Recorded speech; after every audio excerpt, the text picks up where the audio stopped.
Hi guys and welcome. Becky, thank you so much for joining me today. Thank you for inviting me. I'm so excited to share. Awesome.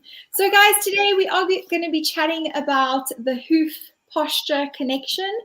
We've had some of these discussions before, but it is always really interesting when we get a new perspective and a new person, a new professional. There's always a different light that gets shone onto a familiar topic, or sometimes a not so familiar topic. So we look forward to learning from you today, Becky. It's great to have you with us. If you guys are joining us live on Facebook, welcome. It's great to have you.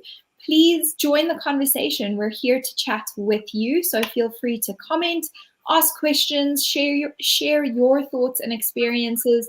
We are really here to chat with you guys. Okay. All right. So as we get started now, as you guys are joining us live, it's great to have you. Becky, will you please introduce yourself and your interest in today's topic? I will. Thank you very much. So I am primarily an integrative equine podiatrist, which for me means that I work very holistically with the whole of the horse. And that's not to be confused with just looking at diet and looking at the physical environment and the things that impact that aspect of hoof care, which of course is very, very important. But as a body worker and a nerve release practitioner, I'm really interested in how I can impact the most appropriate change to affect the forces coming down onto the hoof from the horse's body. So I'm really, really interested in really everything that affects posture and how we might assess and intervene to really help the horse from all aspects of its being in order to get the best possible foundation on the hoof. And I guess I came about this particular interest. Well, I've always been fascinated by horses. I've always been a fixer. I've always been a person that wants to know how something works inside and out. I want to know everything. I just sort of didn't speak for the first 3 or 4 years of my life. And then I just never shut up asking questions. Why does that happen? Why does that happen? Why does that happen? And I'm told that I actually ran around on 4 legs before I walked on 2 legs, pretending to be a horse. So there is just this really weird connection that I have with horses, and I'm just an absolute geek. I started off competing like a lot of people, sort of, as a high achiever. I wanted to kind of be the best that I could, the best rider, the best trainer. So that was my early profession with horses, was being a rider and then a riding instructor. So I went through the BHS process of kind of learning to be a BHS instructor. And that then led me to work in various places around the UK, but also abroad as well, working with horses in Cyprus and teaching over there. So I got to see horses in different environments, and that aspect interested me as much as it did teaching. So fast forward a few years of working in animal welfare as an RSPCA inspector, and then running my own rehabilitation yard in my mid-20s to late 20s, I really got interested less about the riding, but more about the care and the management of horses. And I kind of realised through running the rehabilitation centre that I set up in Yorkshire that horses were not really thriving in domestication, and we were kind of letting them down. And why were we letting them down, and what kind of forces were at play here from the wider environment around the horse, and how can we unpick that and help them? So we were working with a really good team of vets and physios and farriers back then. You're talking sort of 20 years ago. And we did make some progress, but I never kind of felt like it was enough.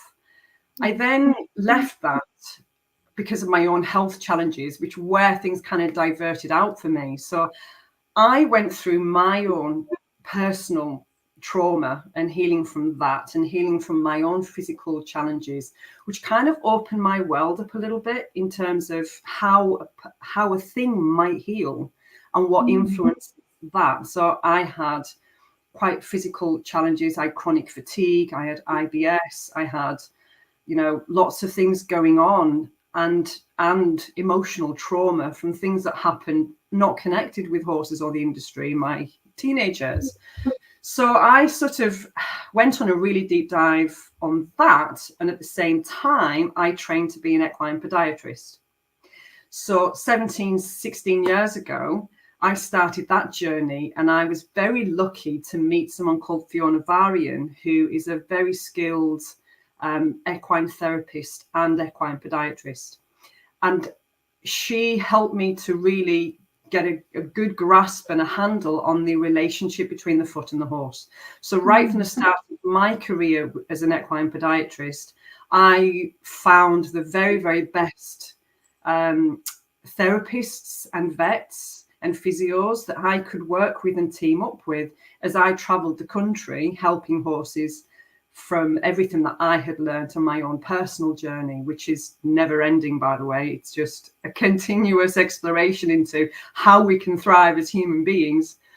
And where I am now as an equine facilitated learning practitioner and a Lazarus nerve release therapist, as well as an equine body worker and an advanced equine podiatrist, I feel like unintentionally, I'm sort of creating this new way of looking at the horse's foot and body. And somehow I am documenting these incredible changes that not many people are kind of looking at. And I think we need to be looking at them because there's some powerful stuff here.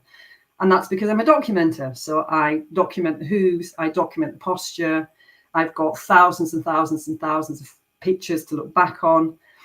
And in doing that, which is kind of like a little bit of, ADHD, OCD, this kind of obsession with looking for things. It's been a lifelong thing. Yeah, I've discovered these incredible things that happen when we change something about the horse and how that impacts the foot. So that is my area of speciality. I love that. That is such an interesting journey. Thank you for sharing that. I don't know what my camera just did. That was weird. Okay. So, Pollyanna, you are asking if we have any topics about kissing spine. Yes, we do. I think if there are some of you who are not familiar with online pet health, we have an online membership portal where we air webinars every single month for rehabilitation therapists. And within our equine membership, we do have webinars focusing on kissing spine and that rehabilitation process, as well as a whole bunch of other topics. So I'm going to leave that one for now, though, because we're not here to chat about kissing spine, although it is a huge, very interesting topic. Becky, I'd love to ask you to tell us what exactly podiatry is, and that might sound very, very silly from me, but what makes a podiatrist different from I don't know, from a farrier, or That's a really good question. Yeah, I mean, essentially we're all trimmers. Okay. But a farrier has a different, well, it's certainly speaking for the UK, they're quite a specialist qualification, which legally allows them to fix something permanent onto the foot. So we're all still trimmers, except we, I guess, specialize in different areas. So for myself, an equine podiatrist is really, it's a term to study the morphology of the horse's foot and the influences upon that. Bless you. Intrinsic and extrinsic. So yeah, it's really just a name that encompasses the study of the horse's foot, podiatry. Okay, I love that. Thank you. Some very interesting qualifications there. Guys, if you want to ask any questions, share your experiences, please do so. We are here to chat with you. I think, what were those initial environmental factors that were a big thing for you? Because as you were introducing yourself, you spoke about the environmental factors, and I'd love to go into how those affect the hoof and then posture and the body, so that we can make that connection.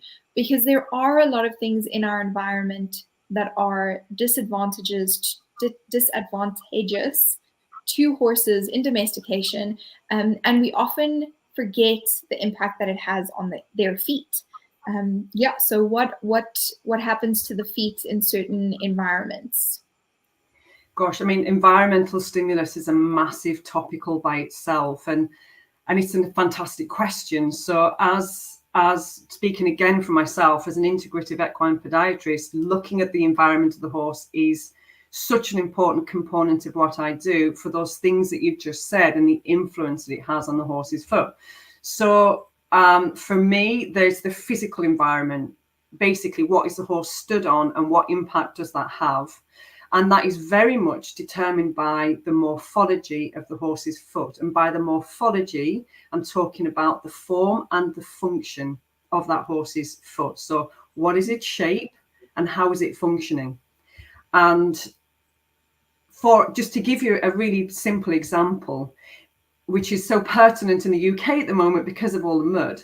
If we have a horse morphology of a hoof which has, let's call it a short underrun heel and a long toe, where we have unhealthy base proportions. So if we look at the center of rotation of the coffin joint and we look at the length of toe in front versus the amount of heel at the ground surface behind, if a horse with that foot shape is in sinking mud or a deep environment or a menage, it will completely change the forces received in the foot.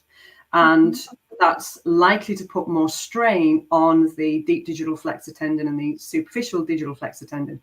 Or conversely, if you have a horse with a club foot, which has a shorter toe proportion than heel proportion around the center of rotation, then that's going to put more strain on the suspensory apparatus of the hoof itself. So that's just one way in which the physical environment can affect the hoof. Then obviously we have species appropriate environments, just thinking about the horse as a horse and how it best thrives in a horse friendly environment. So we talk about friends, forage, freedom, all the F's, feet should be a part of that, but definitely, you know, looking after the horse's nervous system and ensuring that the horse feels safe in the environment has a huge impact on the horse's foot. Now, the gentleman who I trained with many years ago originally was Casey Lapierre, and he did a study. I know this is a bit of a side segment, but I am going to come back to it. He did a study on the ungular cartilage of horses with distorted ungular cartilage, which, as your followers probably know, is the one of the foundational structures in the caudal foot. So instead of it being bone like it is in the front half of the foot, the back of the foot, a lot of the morphology is dictated by the health and property and shape of cartilage. And he did a study on the cartilage, and when he looked at these distorted cartilages under a microscope, there was changes to the extracellular matrix, the property of the cartilage, that he then discovered was very similar to what cartilage looks like in children with rheumatoid arthritis. So there's some sort of inflammatory component, we could theorize, going on in some of the components of the horse's foot, which is impacted by stress and an unhealthy immune system. And of course, now we're looking at all the other systems, the endocrine system, the hormonal system, all of these things that are driving healthy, ideally healthy homeostasis. So just looking at the stress levels of the horse and the impact that has on the foot. And then, of course, we can look back at the impact that all of that has on the posture of the horse, because a stressed horse is going to is going to be driven more by the sympathetic autonomic nervous system, which is going to drive certain postures and ways of standing, which are, you know, they're subconscious ways of thinking. We do it ourselves. If we're stressed and tense, we're going to protect our bodies. And these are, you know, important physiological responses. So that then over time has an impact on how the muscles develop, because the fascia behaving in response to nervous input. Gosh, and then we've got toxins. I mean, God, we could talk about toxins all day long. So when I was living in Yorkshire, when I first started my real professional career, after being in the RSPCA and working in Cyprus and doing all of that, I had this rehab centre, and we were surrounded by intensive agriculture. When we sold that business, which was, I'm glad I did, because I think my health wasn't great at the time. So it was a really good thing it happened. Everything happens for a reason. We moved to another property surrounded by intensive agriculture. That land flooded very soon after moving there. And we had about 8 horses at the time, because we'd sort of collected these rehabilitation horses, which is kind of what you do when you have a rehab centre. We still have 4 of them. And unfortunately, the land flooded and our horses became, I believe, extremely compromised at that time. And you're talking sort of 19, 18 years ago. And they've never been right since. We've since moved from that property, but they've never really healed. And I can see the influence on that. But of course, I've done tests. I've done blood tests in America. I've done hair sample tests. We've really kind of exhausted many avenues as to why their health isn't as good as it could be. And I can't seem to fix that. But, you know, I don't give in. They're very grass sensitive now. So they're sort of off grass. So there's toxins. There's all of these things that are impacting the horse's health. I could talk literally all day about the environment, but it's a really important question. And we have to consider not only the current environment and the influence on the foot when we're there consulting, but actually I always have to consider and try and think about the near future environmental influence on that horse's hoof and posture. Big topic. Big topic, yes. All right, so let's come back to the relationship between the posture and the hooves. And what are some of the kind of common postural adaptations that you see linked to hoof shape, morphology, or abnormalities? Absolutely. Would it be pertinent at this time to share with you some photographs? Yes, let's do that. So here we have what I would call a very typical compensatory posture that one could argue is considered pathological. So it's driving disease processes. And this is very common in the UK. And I know from doing international online consultations that I see this in horses in other countries as well. So when the horse does not have ideal phalangeal alignment, so that means the phalanges of the horse's digit, which are the bones in the pastern and the hoof, P1, P2, P3, the long pastern, short pastern, and the pedal bone in the horse's hoof. When those bones do not align correctly, and we have a broken back hoof pastern axis, the horse, because of the information received by the proprioceptors, both in the foot and in the ligaments and tendons and in the joint surfaces and in the muscle fibers and the fascia, the postural input then drives a particular compensation pattern in order for the horse to be able to function. And what we typically see are horses that stand with their hind legs not at 90 degrees, which this horse is given an excellent example of. So they're 76 degrees. And then the hind limbs typically are camped underneath. And here they are at 76 degrees. We often find that if we drop a line from the back of the buttocks straight down towards the ground, that the hind limbs are further under than what they should be. And you can see there I've marked 90 degrees to illustrate that the back of the cannon and the hock, which should be hitting that line, are much, much further under. And then if we look above the horse at the global posture, I often see that the stifle is much higher than the elbow.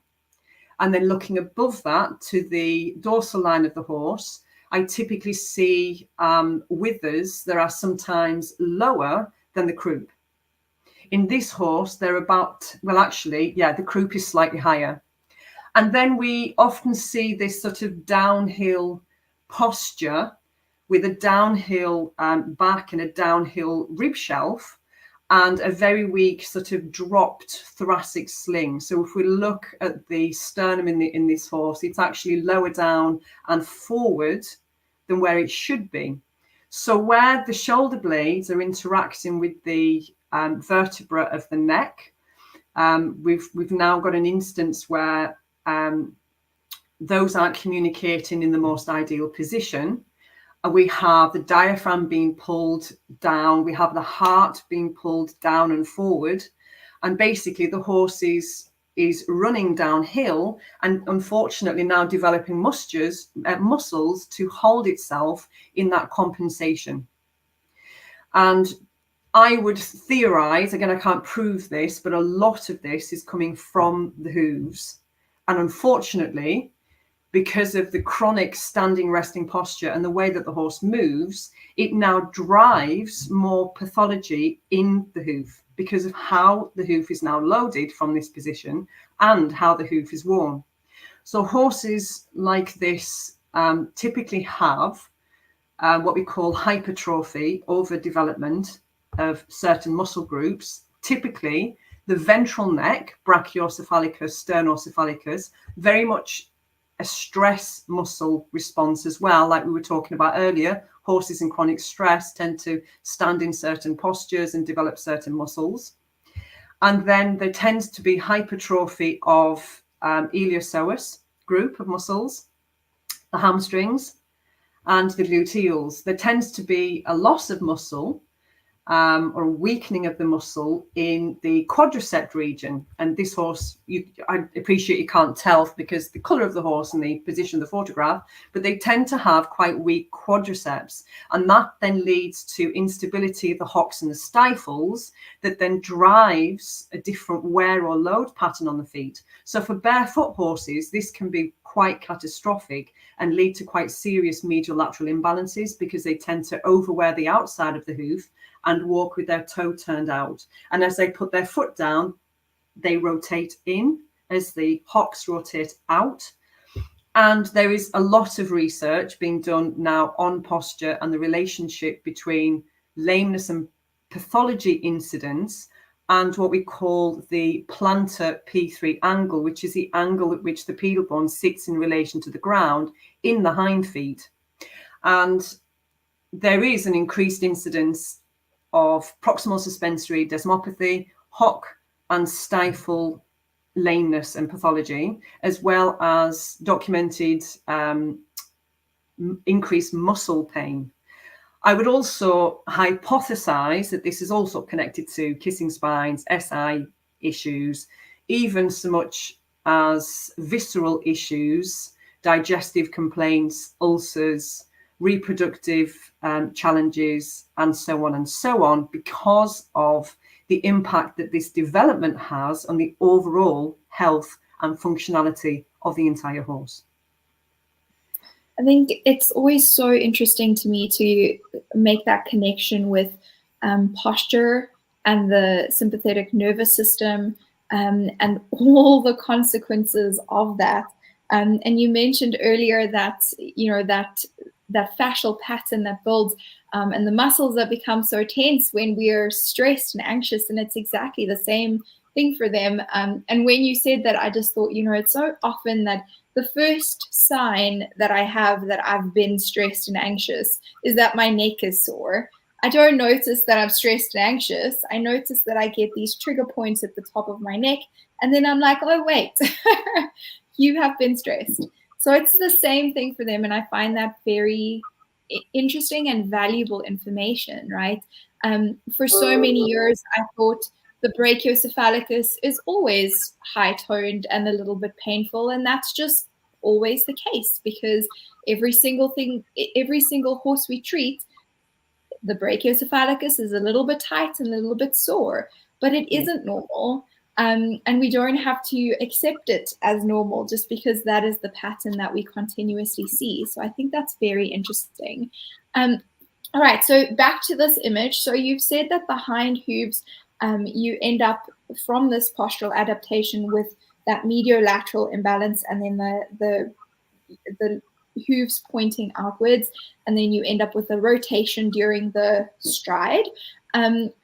Is the same thing happening in the front? Are you seeing a mediolateral imbalance, or Yes. is it more mediolateral? All right. So how do you go about correcting that? Do you start at the hooves? Do you start at the body? How do we change both of them together?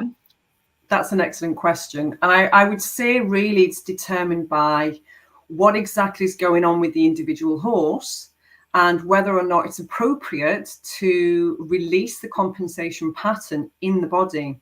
If the horse is requiring a compensation, that's a little like somebody holding a cane. And if we take that away too soon without having a solid platform in place, or just too soon, then it can create more stress and chaos. But, you know, you could also argue that you can then more apparently see what's going on underneath. So it's a real delicate line between where do we start, what's appropriate, do we start from the foot, do we start from the body, shall we make an invitation to ask the horse if it would like to release a little compensation? And that's what I did in this instance. So this was taken within minutes of the first photograph. I simply, just a little bit of context and background, this horse had been very difficult to shoe, 8-year-old Irish sport horse, and the farrier was really challenged by having the hoof off the ground long enough to get the shoe on and to really trim anything. And I went in as an integrative hoof carer with my sort of nerve release hat on and thought, right, the first thing we're going to do is just help find a little bit of comfort and safety and build a relationship with this horse, so that we can start working together from this perspective. And I invited the horse into what I call, well, it's not what I called it, but it is pillar 1, which is from Balance Through Movement method, which was created by Celeste Lazarus. And I also worked a little bit on some postural release, simply by the way that I hold the limb off the ground, both during the assessment and to just give the horse a little more capacity to stand and remember that neutral posture. I couldn't effectively change the hoof balance on the hind feet because it was shod, and I'm not a farrier. And I could only remove, using a reductive trimming method, a tiny amount of hoof, which I'll talk about in a moment. But these changes occurred simply by assisting the horse find neutral posture through allowing the horse to relax some of those muscles, particularly brachiocephalicus, and find more neutral posture. So what we've actually achieved here is a difference in a matter of minutes between the relationship from the height of the withers to the croup. So we can see that the withers are now higher. And if you look at the outline of the withers, you'll see that there's sort of less of an angle here. It's much softer. We've got a different angle we can measure in the spine. The relationship between the elbow and the stifle is healthier. We have a different global posture and a different limb posture. So we've actually got 90 degrees in the front limb and closer to 90 degrees in the hind limb. So the whole horse has opened out. It's grew sort of longer through his whole body, deeper through her chest, her abdomen and her thorax. And what I haven't got photographs to share here is she actually widened through her chest. And she can actually start to use some of the muscles that she couldn't access, like the pectorals, like the quadriceps, that she was fighting to find because of the chronic posture and the overuse of certain muscle groups that override that. So yeah, I mean, if you'd like me to, I can show you a little bit what the problem is from the perspective of the hoof. Yes, let's do that. Okay. So and then Julia, I do see your question, and we'll come back to that once we finish this thought. So we will answer you. I'm just checking to see if I have a pre-trim photograph of the left foot. I don't, but there really wasn't a huge difference in the trim. There was a small difference. So this has been mapped using a little app called Hoof Map, and I have a course on how you can actually go about learning how to use the app. and assess the horse's hoof yourself. But essentially, all these parameters tell a story. And without taking up hours of your time to tell you what each of these parameters mean, I will summarize this and say that the horse has evidence of a low palmar P3 angle, lack of phalangeal alignment, a broken back hoof pastern axis, and unhealthy base proportions associated with caudal collapse of the hoof, insufficient depth to the whole of the sole, but particularly in the back of the hoof. So I would summarize this as a horse with insufficient vertical depth, appropriate vertical depth, and lack of phalangeal alignment. And I've indicated here that we're showing an option that they wish to explore, that they might want to look at a different farrier package that's currently in use on the hind feet, where the base proportions should be more 50-50 around that center of rotation, but with a 3-degree wedge and a different shoeing package to support the caudal hoof. So, for example, a 3-degree wedge with dental impression material and extending back as far as the back of the heel bulb with the appropriate breakover points and a short trimming cycle.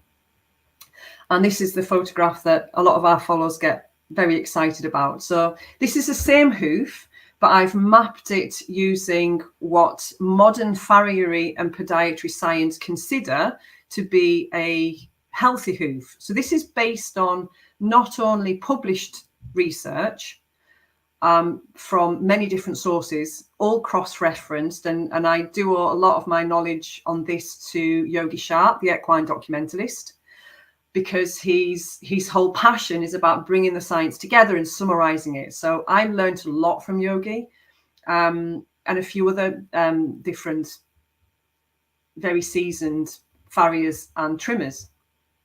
So this is my idea in yellow of what this ideal hoof might look like for this particular type of horse, being an Irish sport horse. I do feel that the size of the pedal bones are more, well, they're not quite, Irish draft size, but they're certainly larger than a thoroughbred and longer than a thoroughbred and deeper. So this horse requires a foot that matches its conformation. She has quite short, upright pastern and pastern bones, which has got quite a deep, big pedal bone. And the only way to accommodate sufficient material around that and to grow a healthy hoof is to actually and to honor the breeding and genetic background of the horse, is to allow this horse to grow in a much deeper, more upright hoof. And this is very different to what most horses actually have. And I get that it can be quite challenging to see this and quite confronting.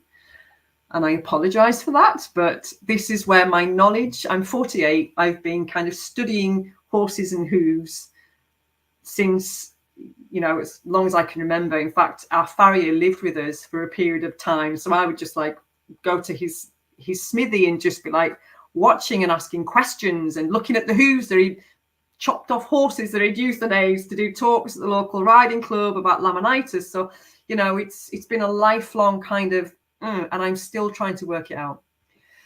So this is the hind foot, which I would consider to have a prolapsed caudal foot. And this is what's driving a lot of the posture that I see in domestic horses.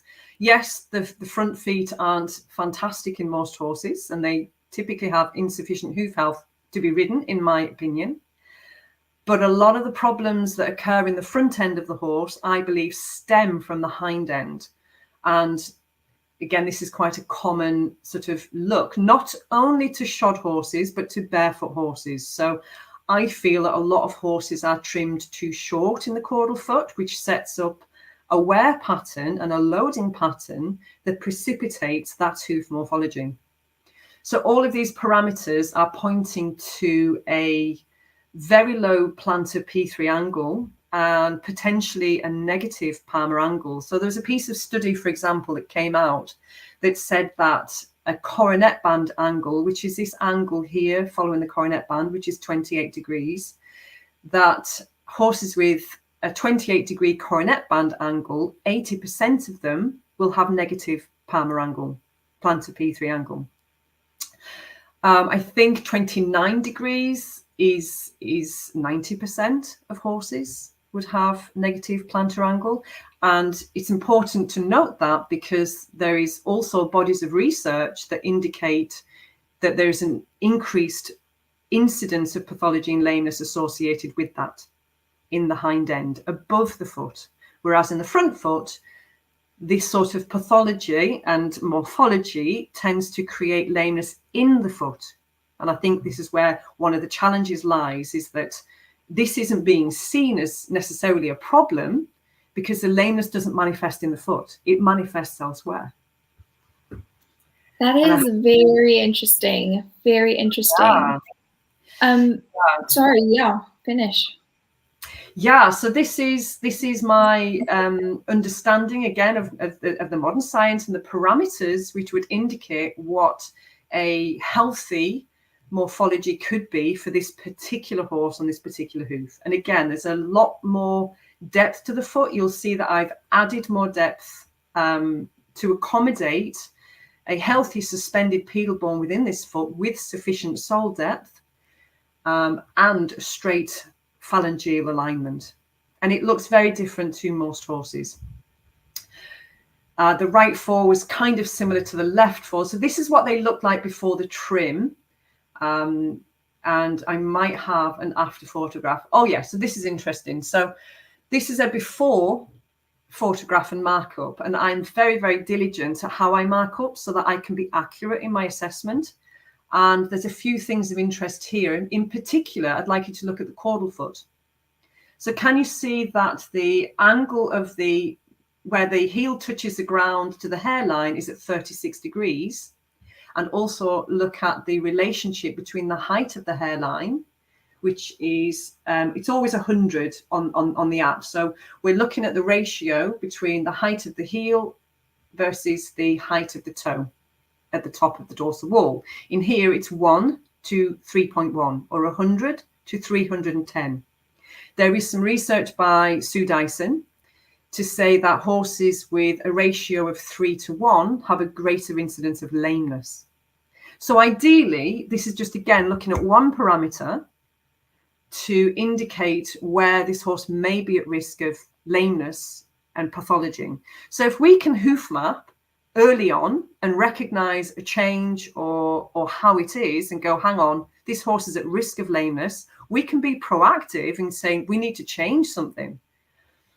And then the after trim, can you see that the heel angle changes to 42 degrees? So we added 4 degrees to the angle of the heel, but I didn't trim the back of the foot. I only removed wall forward of the junction between the white line and the inner wall.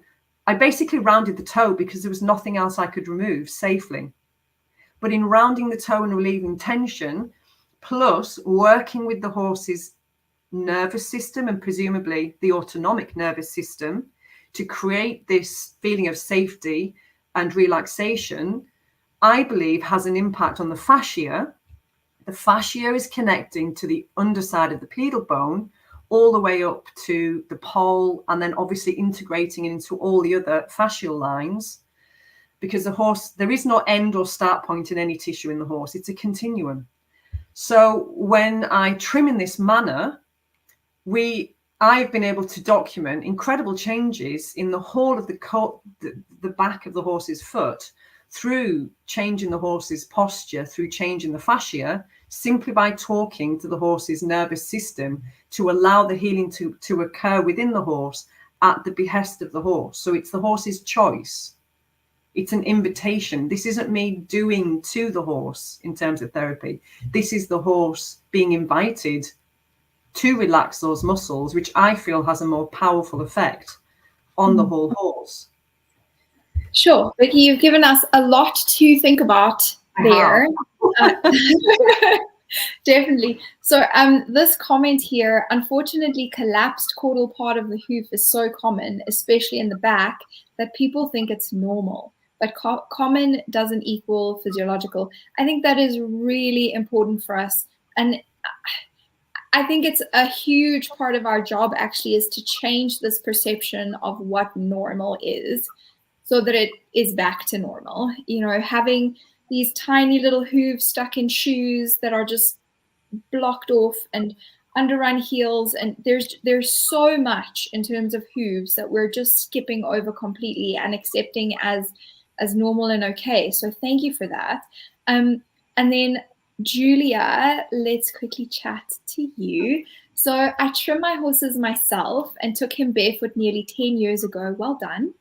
He does well, but I've been amazed at the progress demonstrated on a horse's body by this sympathetic trimming. Ideas on how I could progress myself and thereby my horse going forward. My trimming is basic, but as I say, he is happy and he copes well. So my question would be, how can I learn more? That one is definitely for you, Becky. Wow, Julia, you've done a lot. Fantastic. Well done. Keep doing what you're doing. Listen to the horse, remain open-minded, respect the horse's nature, and don't get too sidetracked by methods and popular approaches in trimming hooves. I think you've already worked out that we should be trimming horses, not hooves. You're on the right track. And if you wanted to do a deep dive with myself, I offer remote consultations. And probably the most powerful thing anybody could learn to do is to learn how to hoof map.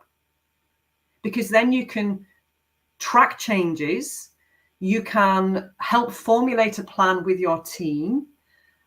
You can discern whether an intervention is helpful or not, and you will start to become innovative yourself as you spot these things, and therefore you can just continue your journey, both by paying attention to what you're doing and what the horse is telling you, but also, you can look around and see what other people are doing. That's what I did. My kind of whole approach is a mishmash of many things that I've learned and many things that I've discovered. And I feel that works for me. So yeah, I'm happy to help. And there's many other excellent resources out there that you could look at, and people doing amazing work. I love that. Thank you. You mentioned earlier the equine documentalist. He is a phenomenal resource. He's good. And then can you tell us a little bit more about the hoof mapping and how that works and how we could learn to use it? Because I think that would be useful to Julia. And Julia, I agree with Becky that if you're kind of going to the next level with understanding your horse and his hooves, having a consultation with someone like Becky is phenomenally useful because they'll see things that you're missing. So I think that's a great idea. So tell us a little bit more about the hoof mapping. Yeah, so hoof mapping, gosh. I was documenting hooves and drawing bits on for quite a few years before I came across hoof mapping. And I sort of reached out to Yogi, a few years ago now, probably soon after he sort of brought the app out and started using it. And I think, like I said earlier, he is a documenter himself, and he's a researcher of research, and he produces his own research. So he was looking and cross-referencing pieces of research going, hang on, if we look at all of this together and look at all of the parameters together, we've got a way to now track changes and make an objective assessment, which is really powerful, rather than us just thinking, has it changed? Has it not changed? No. Is this a healthy hoof? Is it not a healthy hoof? So for me, the app, which you just download onto your Android phone or your iPhone or even the iMap, you pay a subscription.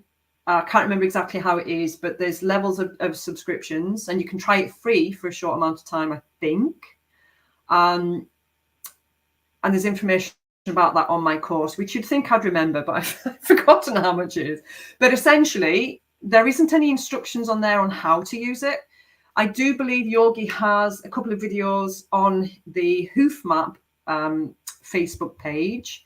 But again, and this is why I created the online course, to kind of give people a deep dive into every individual parameter, explain what that means, and explain how to use each individual parameter to build a picture. So for me, I believe it's grounded in excellent science, and of course that science is ever evolving, but it's actually a really powerful way to objectively make an assessment of the horse's morphology, but you can use it to map basically anything. So I do medial lateral imbalance with it, I map radiographs with it, and now it's got a scale measure on it now. So now we can scale the radiographs and actually take measurements, and of course the outside of the hoof. So for me, it provides a roadmap. Where am I now? Where am I going? And how do I know I'm going in the right direction? And that helps us make a discernment, a judgment, you know, a call as to whether or not this is working. But it also provides a conversation piece for the team. So you can share it with your vet, you can share it with your farrier, your podiatrist, your trimmer, your saddle fitter, your basically everybody who's working to facilitate well-being in horses really ought to know how to document the horse's hoof. I am so excited about that. I didn't actually know Yogi developed that app, but it makes sense.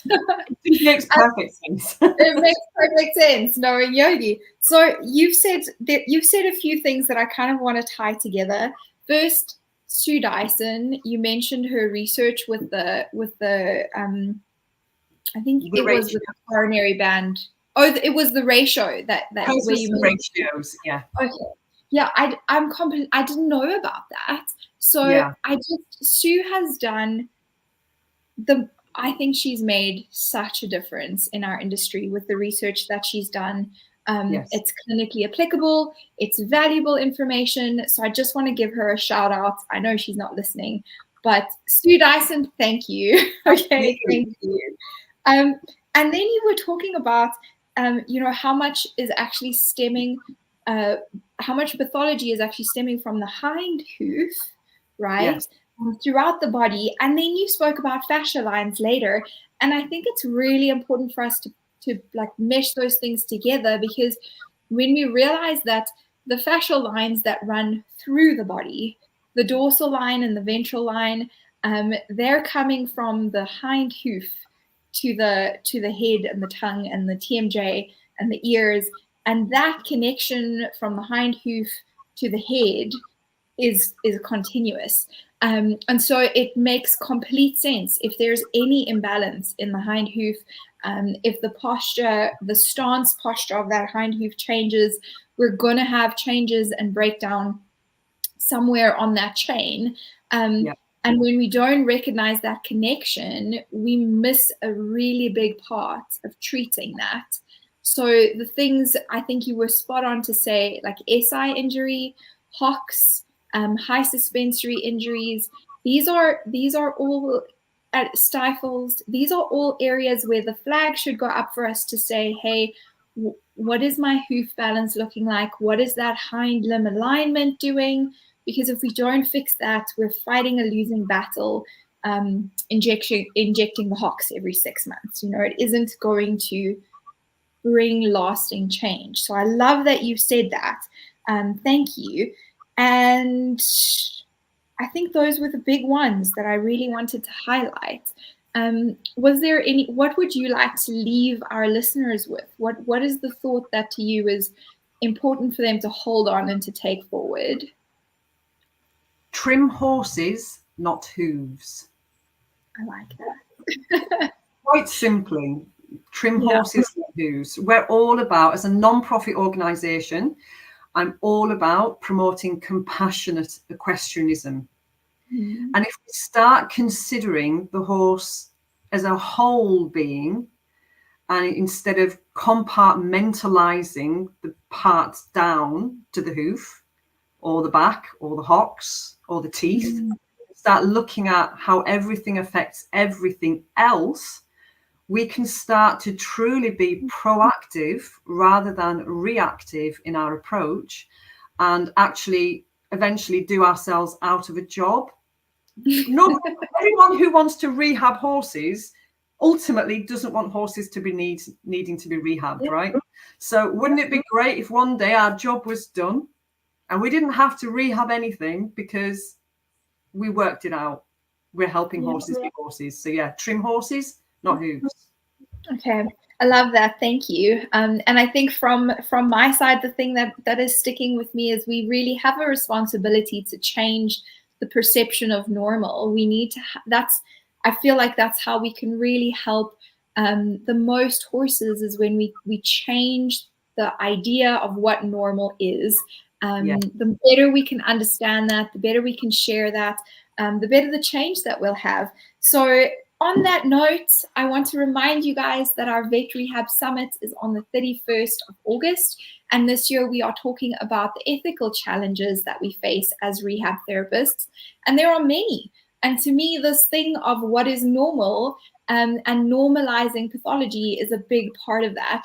So join us for that. Save it in your calendar. Tickets will be available next month. I'm very excited about it. Becky, thank you so much for taking the time to be with us today. Will you share the link to your course with us so that our viewers can check that out? Good. And then, guys, if you're watching this as a recording, thank you for joining us. It's great to have you. Please feel free to share any questions that you have, and we'll come back to those at a later date. Okay. Thanks, guys. Bye.